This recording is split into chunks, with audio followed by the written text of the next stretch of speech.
Welcome to the Deep Dive.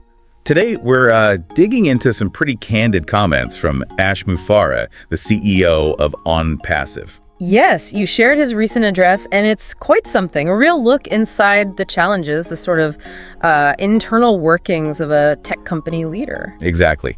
So our mission today is to unpack what he said, the key points, decisions, and just try to get a clearer view of the situation he's describing. Sounds good. He covered a lot: global operations, some significant internal problems that, led to some big moves for OnPassive. Yeah, that's where I wanted to start. The internal conflicts, the bad apples, as he sort of put it. Right. He mentioned people inside the company working against its interests and his, even trying to harm him and his wife to gain control, he said. That sounds intense. He expressed a real sense of personal pain, betrayal almost. Yeah. Especially after investing in people. You can hear that, the emotional toll, and it makes you think, doesn't it, about how fast-growing companies handle that. How do you build trust when you're scaling so quickly? What structures, help or hurt? That's a really good question. And he noted this internal stuff also complicated other things, like an SEC case. Which is serious in itself. Securities law issues add a whole layer of legal and reputational stress. Definitely. But Mufareh's point was that his main focus, despite all that, was keeping things moving forward, progress. And that connects to his whole theme about time, right? The sand clock analogy he kept bringing up. Yeah, that visual of time just slipping away. Very vivid. It really captures that pressure cooker environment, especially in tech. And he tied it directly to hiring.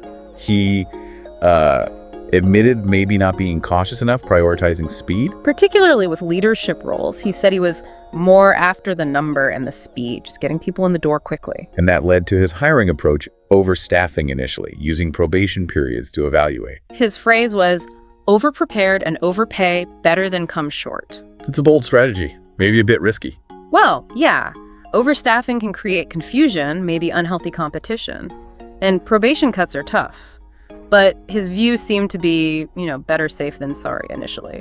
But he also said, everything falls and rises upon the leadership. Exactly. And if those initial leadership hires weren't ethically sound, as he implies some weren't, then that overstaffing could actually make things worse, amplify the damage. Which seems to be what happened, especially impacting their operations in India. He kind of walked us through that whole journey. Starting in Kolkata, late 2018, building up the office there. Kolkata makes sense as a starting point. Good talent pool. For sure. But then they aimed higher, looking at Bangalore, India's Silicon Valley, right? For the IT and AI talent. Which is a global tech hotspot. Tons of skilled people. But he found it tough. Very competitive, maybe even saturated, he suggested. So that led them to Hyderabad. Which was and is definitely becoming another major tech hub. Growing fast. Yeah. Maybe seen as having good talent, but slightly less competition than Bangalore at the time. And they grew significantly there, right? Like 700, 800 people in a big building. Yeah, a substantial presence. Though he did mention COVID slowing things down, forcing social distancing, the usual disruptions we all saw. But then came the crunch point. Around June, maybe July 2024. Right, where he realized the Hyderabad situation was too broken to be stitched back. His words. That sounds drastic. What did that mean in practice? Essentially, winding down the Hyderabad office, telling employees to look for other jobs because, and this is key, salaries weren't being paid. Whoa. Why weren't they being paid? Because of mismanagement and corruption stemming from another location, that's what he said.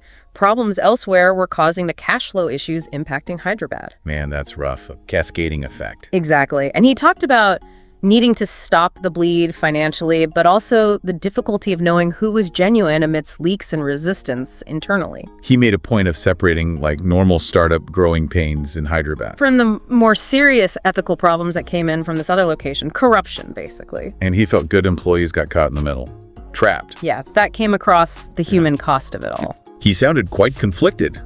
Pain over some team members, but also real gratitude for the loyal ones, the hard workers whose lives OnPassive had changed. It's that leadership dilemma, isn't it? Dealing with the bad, but acknowledging the good contributions too. Complex. Yeah. So, bottom line on Hyderabad. No longer operational for OnPassive, no active employees there now. The building's empty as far as they're concerned. And the unpaid salaries. He stressed his personal moral obligation to fix it, even if the funds weren't under his direct control at the time. Said they're working with labor authorities. Taking responsibility, even if indirectly. That's significant. It is, and he clearly regretted closing the office. You could hear that. Okay, so shifting gears. Beyond India, he was very blunt about Dubai. Very. Said OnPassive is no longer operating there and called it the source of all the complications. The source. That's a strong statement. What kind of complications did he elaborate? Not in huge detail in this specific talk, but calling it the source suggests, well, major issues originated there, maybe key decisions, financial mismanagement, leadership failures, something central that then spread. And other locations managed from Dubai were also shut down? Yeah, unproductive ones, he said. Also now non-operational. Then there was Bangladesh. Another tough story. Big investment, but nothing but trouble. Never even got properly functional before they pulled out completely. Wow. Sounds like a major loss and a lesson in expansion risks. Definitely highlights the challenges. Local regulations, culture, reliable teams. If those aren't managed well, even big investments can just vanish. Raises questions about their due diligence, perhaps. And Egypt? They built a big, nice, expensive, luxurious office there from scratch. Huge investment again. But there's always a but, it seems. But the general manager there was apparently also involved in the Dubai issues. Not doing the right thing, as Mufareh put it. So the leadership problem wasn't just isolated, it was connected across locations. It seems that way. Linked by key people, perhaps influenced by whatever was happening in Dubai.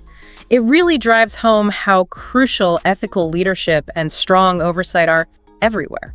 Absolutely. So if we step back and think about the takeaways for someone listening to this, what stands out? Well, I think it's a stark picture of the vulnerabilities leaders face, especially in fast-growing global companies. You know, the sheer importance of getting hiring right, especially for leaders. And the need for solid ethical frameworks, oversight across borders. Exactly. Because problems in one place, as we saw here, can just cascade. It shows how interconnected everything is. It's also a reminder that internal issues, like broken trust or ethical lapses, can seriously disrupt everything. It affects the company, sure, but also the employees directly. And it's a real case study in global expansion, isn't it? Not just about finding markets, but navigating cultures, ethics, building resilient systems. It's complex. Definitely complex. So, to wrap up this deep dive on Ash Mufareh's view of OnPassive's recent path, we've heard about internal battles, the pressures of speed versus careful hiring, major operational shutdowns in India and Dubai. And through it all, these recurring themes of leadership integrity, the challenges of global oversight, and the consequences when things go wrong. It's given us a concentrated look, maybe a sobering one, into the realities behind the scenes. Yeah, a valuable perspective on the high-stakes game of building a global tech company and the absolute need for a strong foundation ethically and operationally. Which brings us to a final thought for you, the listener. Mufareh emphasized speed early on, but his reflections highlight the pitfalls of hasty decisions, particularly in hiring and management across borders. So it makes you wonder, what are those fundamental trade-offs between pushing for rapid growth and taking the time to build a truly resilient, ethically sound organization? How do ambitious companies balance those competing forces? And what happens, really, when that balance gets thrown off? Something to think about.